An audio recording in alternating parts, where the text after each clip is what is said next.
Today, we're going to be talking about Tokyo Mirage Sessions on the Switch. Gersonzero. Before I proceed, be sure to check out my Twitter and Instagram below. And if you are thinking of working out in 2020 and you just don't know where to start, I think you should check out my last video, especially if you're an anime fan. Because, you know, this terminology, this workout terminology can be a little confusing. What better way to tackle working out than assigning anime themes to each workout? I think you'll find it rather interesting if you haven't checked it out. I'll leave a link in the description and on screen as well. Let's get to the topic at hand. Tokyo Mirage Sessions on the Switch.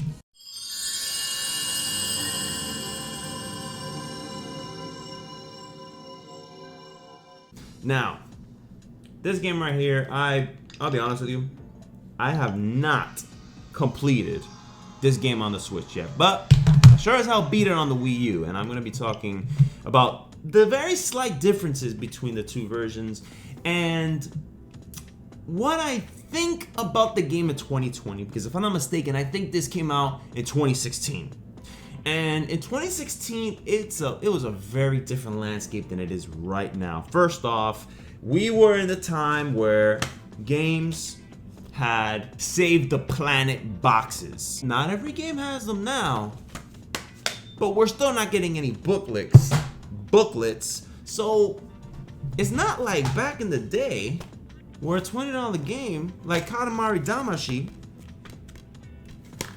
has more effort put into it in its box and artwork, and well, okay, maybe not artwork because this is a beautiful box art, you gotta admit, okay? This is freaking gorgeous.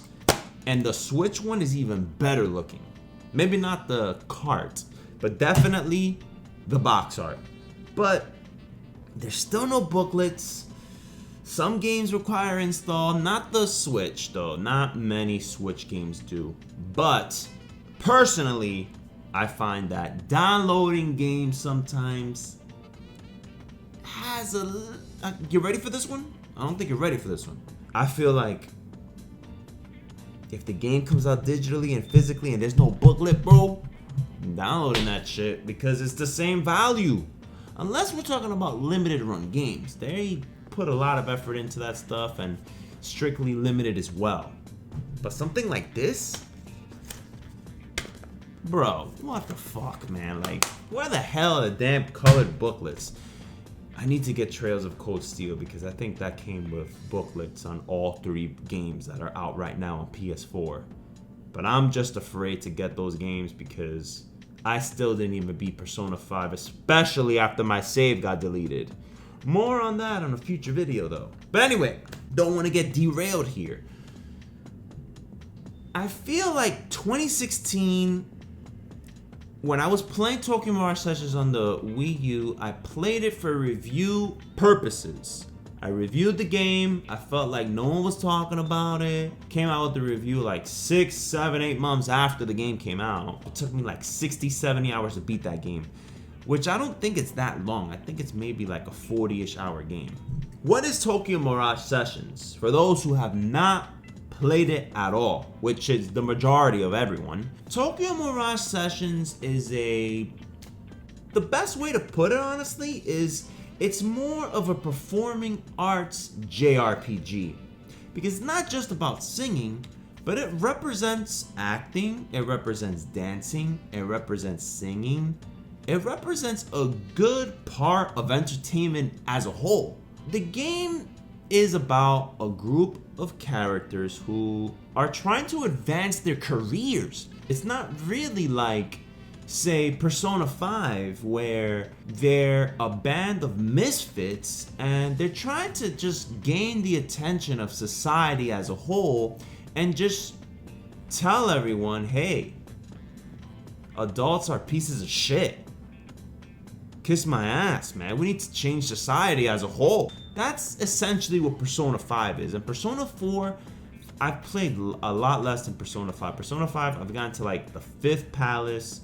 Unfortunately, my save got deleted. All of my saves on my PlayStation 4 got deleted. So, again, we'll talk about it in a future date. Thinking about it fucking pisses me off, okay? But from what I played, the little that I've played about Persona 4, it's more about them kind of... I don't really know what the fuck that game's about. I'm sorry. Persona 4 and 5, from jump, you know there's a dickhead out there and you're trying to find that motherfucker, okay? Not so much with Tokyo Mirage Sessions. Tokyo Mirage Sessions, there's an overarching story, but you don't really see the villain until the end. And even when the villain reveals himself, you kind of go, huh. Kind of seems not lazy, but almost like they forgot to write in the villain. And they were like, damn, man, we don't want to create a new character model. Who can we use? Isn't that an extra? Ah, yeah, fuck it. Let's just use him as a villain. No one's gonna expect that. I'm not trying to leave any spoilers here, but I'm just saying that's how I felt when they revealed who the main villain was. I was like, okay, I guess. You know what it feels like? It's like a 26 episode anime where the first 20 episodes you're like, where is this going? And then the last 6 episodes you're like, okay. You ever saw Samurai Champloo? How like they're trying to find the samurai who smells like, what's it, sunflowers? And you're like, yo, when is this motherfucker gonna show up? Where is this guy? And then the end, like the last 4 or 5 episodes, he shows up. The main villains show up. The only difference is that Samurai Champloo is a masterpiece. That's the difference.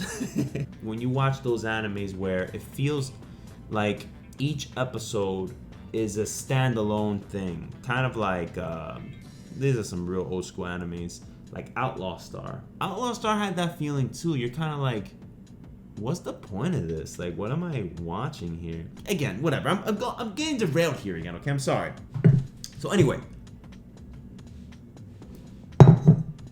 you're a band of performing arts people, teenagers. They're trying to make it in this whatever field they're in. They do that in the day, and at night they're like these Mirage Masters. And Mirages are basically stands from JoJo or personas. And the personas are Fire Emblem characters. Because if you recall, when this game was initially revealed, is a crossover of Fire Emblem and Shin Megami Tensei. Tactical RPG franchise and a demon-filled franchise. Like the Fire Emblem themes they feel a little bit sprinkled in because the battle system is definitely Shin Megami Tensei. Story beats is Shin Megami Tensei. The generic characters is definitely Shin Megami Tensei. This is more Persona than anything. Persona Light, as I call it.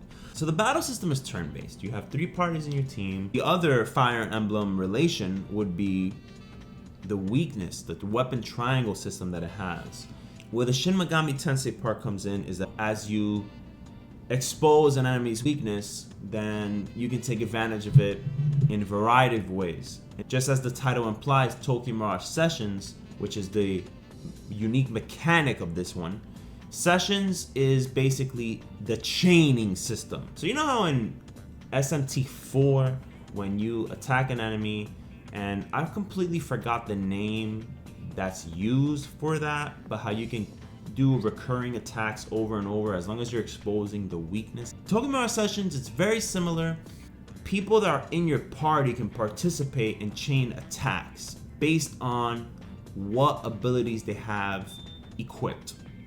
I don't want to get too into detail because the battle system is super in-depth here. There's special performances, there's dual arts, there's sessions, there's ad-libs. There's people that they're not even in your party, your active party, and they're still participating in battle every single time.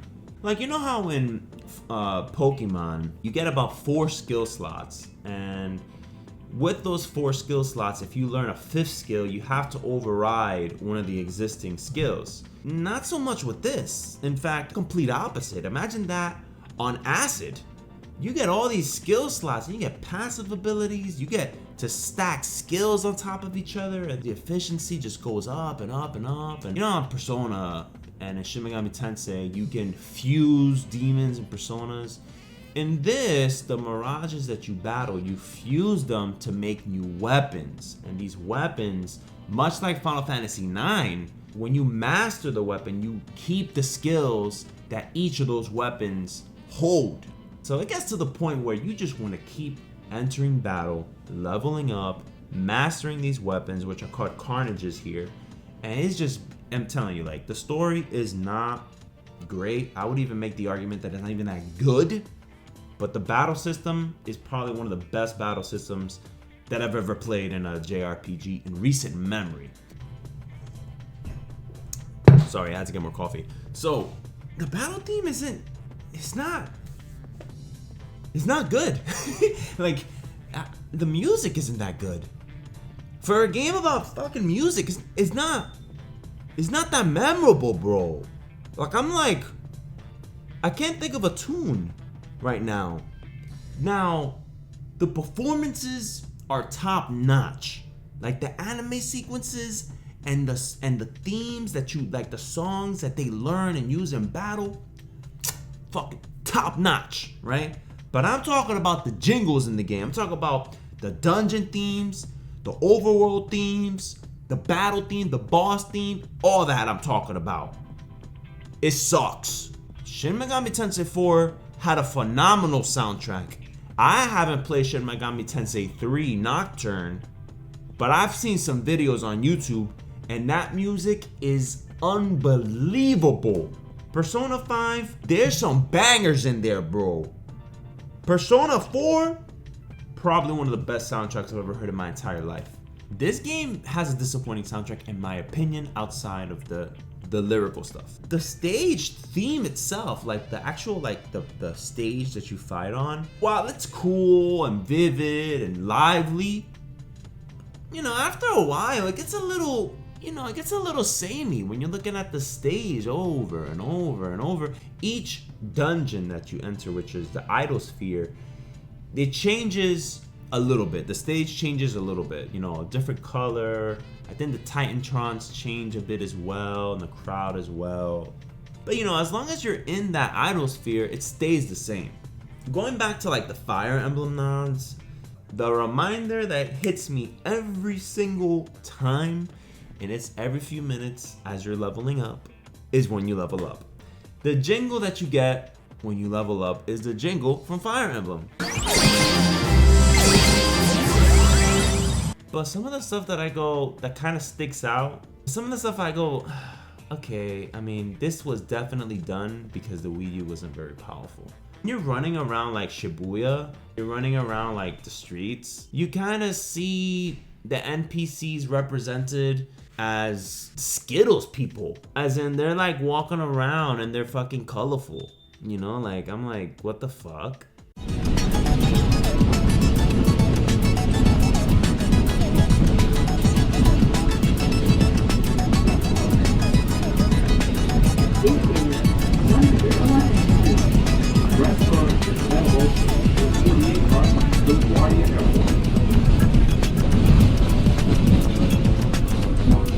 I don't know if this was in the Wii U one, but when you're getting towards the end of the first dungeon, the first real full-blown dungeon, Kiki texts you. She's like, "Yo, I don't know how she got a phone, by the way." In this version, right? Like, you have a map on the screen, right? Which was tied to the gamepad before, right? And also, texting is no longer tied to the gamepad. It's on screen. This chick Tiki hits you up in the DMs, right? And she's like, "Yo, come through." I'll be like, "Whoa, bro, you're underage. I'm not coming through nowhere, bro. Fuck out of here. I don't give a fuck if you're 2 million years old. You look like a little fucking chick. All right, ain't happening." So anyway, she hits you up in the DMs, and she tells you about this dungeon. There's like items that you can pick up that give you a shit ton of experience, a shit ton of gold, I think, or items that you can trade in for gold. You want to go in and go out. You want to pick up as much shit as possible and then bounce. So, I'm playing it and I'm just like, man, this is kind of cool. But it feels like one of those Atlas DLCs. Like, it kind of had that vibe a little bit. Like, I'm going through the dungeon, I'm like, they're telling you, "Hey, you want to level up, you come here anytime." And I'm like, what the fuck? The sessions can now be fast forwarded. But it's not really like a fast forward that you hold the button. Like, it's more of mode that you turn on. I'm gonna tell you this, once you turn that shit on, you're not turning it back off. The big question, right, for everyone who's played the game, which is not a lot of people, is it worth getting again? I don't know. I'm playing the game and I'm thinking to myself, I already did this. I recall a time, like I remember when I beat Chrono Trigger on Super Nintendo via emulation. I remember when the PlayStation 1 version came out and I really wanted to get it. Supposedly it had added content. So I remember I got it. And as I was playing it, I was just like, I felt like I wasted my money. I paid $35 for that game. And I bought it brand new. And I'm thinking to myself, why did I buy this game? That was the first time that I can remember me thinking that. I'm like, shit, I'm having a lot of fun because it's Chrono Trigger, like probably the greatest RPG of all time. Then another time I felt that way was with Star Ocean 4. You know, I remember I bought the PlayStation 3 version. I'm playing through that shit and I'm just like, why did I buy this game? You know, like I already fucking did this shit. So there you have it, guys. I'm in the video here. You know, sorry if this video kind of sucked. No script. But yeah, thank you for the support. I really appreciate it. Again, check out my Twitter and Instagram. You know, check out my last video. Oh, and I also made my top 10 Xbox 360s video. 360 games video. Check that out as well. I'll leave a link in the description. And did you guys pick up Tokyo Mirage Sessions on the Switch, or did you get Kakarot? Which one did you get? And if you did get Kakarot, do you like it? Is it good? Because I was looking at some gameplay and it's looking kind of good, you know? And I'm broke. I can't get it. All right, I'm gonna end the video here, guys. I'll catch you later. Bye.